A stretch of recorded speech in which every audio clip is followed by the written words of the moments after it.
শীৰ্ষক যুৱ কংগ্ৰেছৰ নেতৃত্বত অনুষ্ঠিত হোৱা এখন পদযাত্ৰাত আজি দ্বিতীয় দিন ঢকুৱাখানাত মই যুৱ কংগ্ৰেছৰ আমাৰ নিখিল ভাৰত যুৱ কংগ্ৰেছ সভাপতি উদয় ভানু দেৱ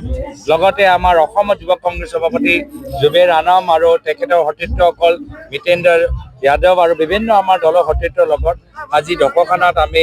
এটা পদযাত্ৰাত অংশগ্ৰহণ কৰিছোঁ আৰু ৰাইজৰ পৰা যি সঁহাৰি আমি পাইছোঁ এটা কথা নিশ্চিত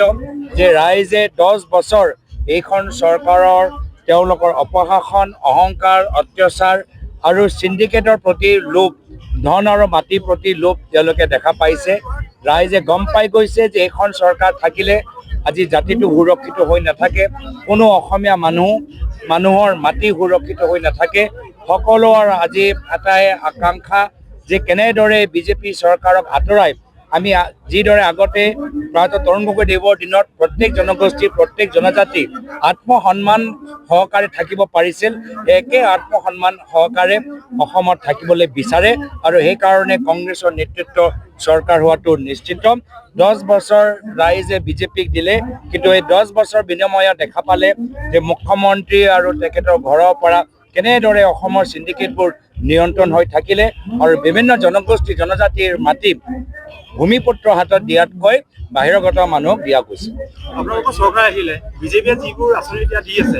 মহিলা উদ্যমিতাই হওক বা অৰুণোদয় হওক কিন্তু আপোনালোকে তাৰ ওপৰত ভাল আঁচনি দিয়াৰ ব্যৱস্থা আছে নেকি আমি আজি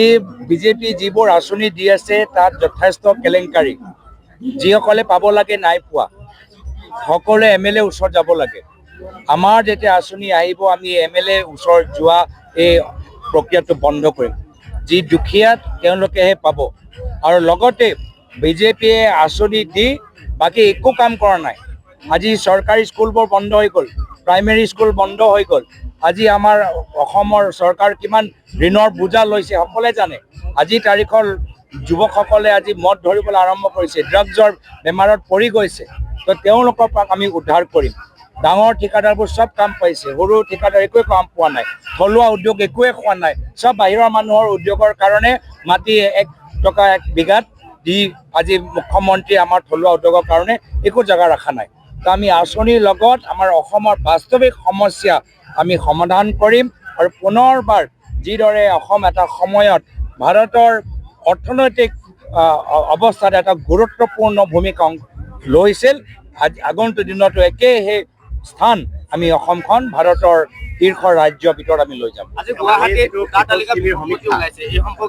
বিজেপি দল মুখ্যমন্ত্ৰী শংকিত যে তেওঁৰ চকী যাবগৈ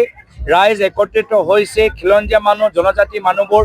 মুখ্যমন্ত্ৰী হিমন্ত বিশ্ব শৰ্মা ডাঙৰীয়া মুখ্যমন্ত্ৰী চকীৰ পৰা আঁতৰাবলৈ বিচাৰে সেইকাৰণে খিলঞ্জীয়া মানুহৰ ভূমিপুত্ৰ মানুহৰ অসমবাসী ৰাইজৰ ভোটৰ মূল্য নাইকিয়া কৰিবলৈ এতিয়াও হিমন্ত বিশ্ব শৰ্মা ডাঙৰীয়া উত্তৰ প্ৰদেশ বিহাৰৰ মানুহৰ ওপৰত নিৰ্ভৰ হৈ পৰিছে